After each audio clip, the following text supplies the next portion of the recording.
от най-честите оплаквания, за което човек търси помощ, е болката в гърба. Дали ще бъде под формата на дископатия, дискова херния, плексит, радикулит или каквото се сетите, всичко е свързано с гръбначния стълб. Дали обаче гръбначният ни стълб е в основата на тези нарушения и болешки, или пък то е последствие от нещо? Тялото е замислено и планирано като перфектната двигателна система. Всяка част на тялото си има собствена двигателна функция. Какво се случва обаче, когато ние дълго време стоим в определена позиция, най-често седнали? Ако вземем за пример раменния пояс, обикновено стоим в някакво положение, в което се налага през деня. Мускулите в раменния комплекс постепенно губят своята еластичност. Те са свикнали да стоят в определена позиция. Раменната става е една от най-подвижните стави в тялото. Ние трябва да можем да извършваме свободно всякакви движения. Какво се случва обаче, когато раменния пояс е скован? Когато раменния пояс е скован, все едно залепва раменната става и вместо да се движи свободно и да се припъзва главата на раменната кост в ямката на лопатката, те все едно стават общ комплекс.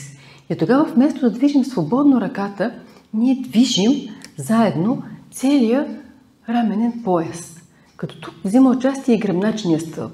Вместо движението да е само от ръката, тук се включва целият раменен комплекс, раменен пояс с ръка и в движението участва и средната част на гръбнака. Прешлините в средния отдел на гръбнака при повдигане на ръката започват да се избутват напред.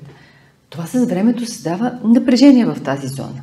Аналогична е ситуацията и с тазобедрената става. Тя ни е другата сферична става, която е планирана за голям обем на движение. Когато обаче човек стои дълго време седнал, мускулите по предната повърхност на бедрото повишават тонуса си. И аналогично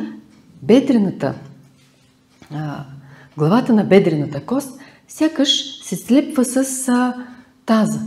И вместо да се движи свободно, крака, самата става, започва да се движи като комплекс, в който участва пак лумбалният дял на гръбнака. Все едно крака е закачен за гръбнака при движенията си. И гръбначният стълб играе ролята на панта, на която все едно крака е закачен.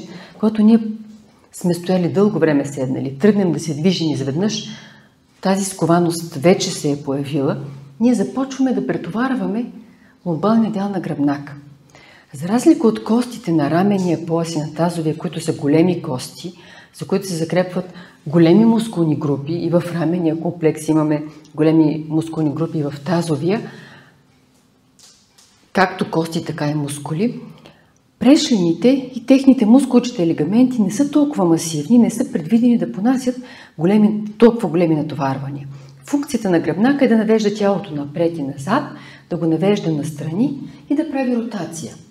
Когато включим вече участието с крайниците, силите, които действат на гръбнака, са много по-големи и въздействието върху прешлините, когато се натрупва с времето, вече е много по-голямо и възникват различни деформации. Прешлините се избутват в определена посока. Ако това нещо продължи дълго време, ако ние не подобрим движението в раменния и тазовия пояс, те вървят като комплекс закачен за гръбначен ни стълб, това постепенно води до нарушения в гръбнака.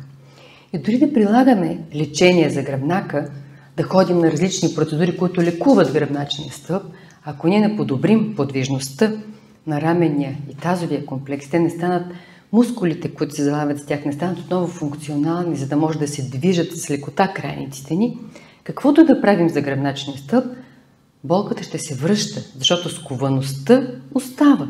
Лекуваме гръбнака, но не възстановяваме функционалността на прикачените към гръбнака зони – раменен пояс, тазов пояс. Докато ние не възстановим тяхната функционалност, гръбнака винаги ще страда.